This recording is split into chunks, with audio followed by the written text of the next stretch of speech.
Breaking news just in, massive update in the flagship Gran Turismo World Series. This is the key online component that covers both ordinary people racing all the way up to the very top esports drivers.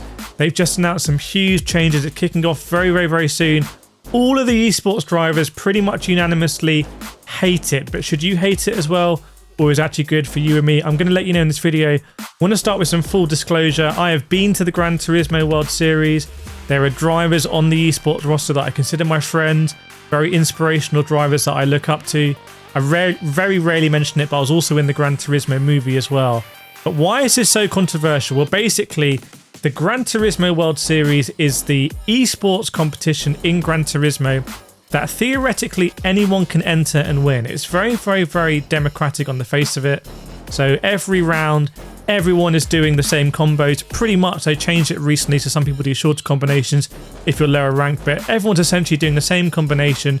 Everyone essentially has the same chance to go to the live events that are fully broadcast. They have commentators. It's an incredible setup, and you can win either the Nations Cup or the Manufacturers Cup and basically become immortal in the world of Gran Turismo. And I feel like Gran Turismo has benefited from this with a halo effect for a very long time. The Gran Turismo World Series has seen some iconic moments. There's drivers there like Iga Fraga who have gone on to race in actual real-world motorsport competitions and do quite well. And even before then, we have the DNA of GT Academy, where we saw drivers like Jan Mardra come through, Ordine come through. Like, these drivers have really competed at the highest level in real life. Even the Gran Turismo movie was made around that. So it's a massive part of Gran Turismo. What have they changed? Well, last year in the GT World Series, the format was like this. At the live events, you would have 3 drivers for each nation. So I think 12 nations would be there, and you'd have 3 drivers from each. So that's already 36 people there from nations. You'd also have 3 drivers for each of the manufacturers. I believe 12 manufacturers, including 3 of the sponsored ones, automatically get a slot. But then you've got another 36 drivers. So you have this massive contingent of esports drivers who are there, and it's a great event. I've been there. You're all, having a lot of fun, seeing your mates, seeing people that you've been in PSN party chat with for months, sharing secrets of the game, working on strategy, racing with, battling with, and it's a real celebration. It's all paid for by Sony. Sony has this, I think, admirable way it runs the esports competition, where you're not allowed to have sponsorship branding.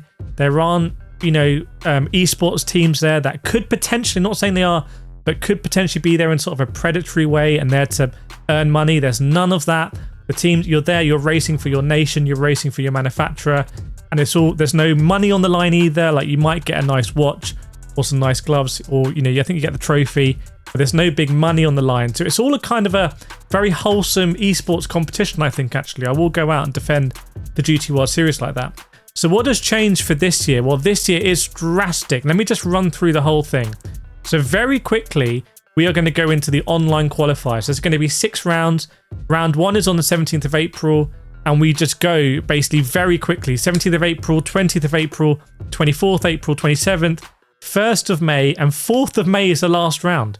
So we have 6 rounds between 17th of April and 4th of May. That's for nations. Then we go to manufacturers.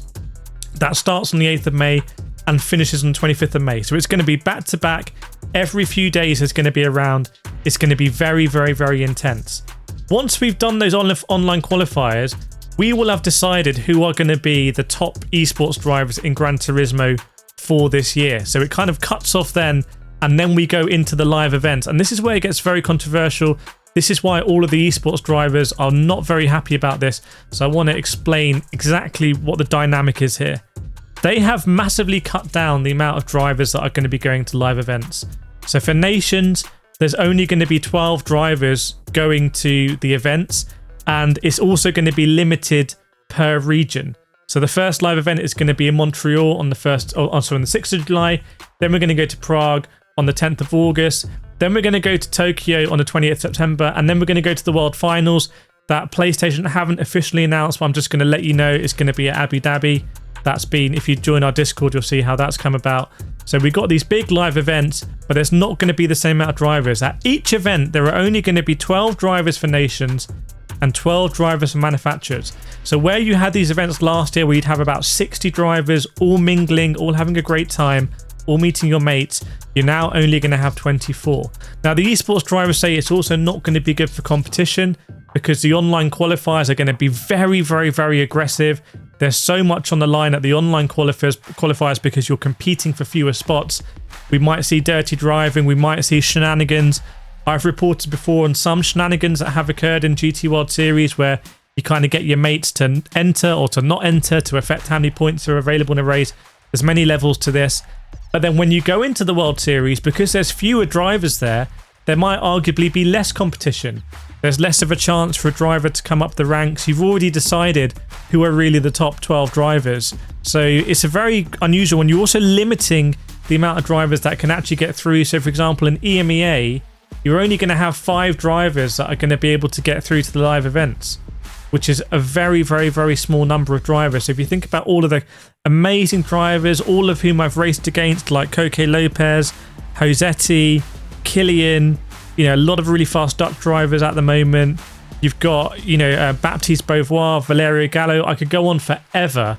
Out of all those drivers, you're only going to have 5 going through to the live events. So already we have a lot of drivers saying they're thinking about retiring. This is going to be their last season. Now, this is a very controversial point. If you had said to and I count a lot of these drivers, as I said, my friends and people I look up to, if you had said to the esports drivers, oh, we're going to double the amount of drivers going to live events from about 60 to about 120, they all would have loved it because, again, there's just more chance for them to go and have a great time at the event. So part of this is necessarily because it is going to be more competitive for the Gran Turismo esports drivers to go through to the live events. Now, should you worry about this? Should I worry about it? I might be racing, well, I will be racing in the top league of the GT World Series, but I am never going to be fast enough to go to a live event and compete. That's just way above my skill level. Like, fully respect the guys who are able to put in the time, who are naturally fast enough to do that. So what does it mean for us? Well, we're going to get a very accelerated, actually, online qualifier system. So the bit that we can partake in and briefly live the dream that we might be able to go through to the finals is going to be really accelerated because we now have this sort of expanded but smaller live World Series.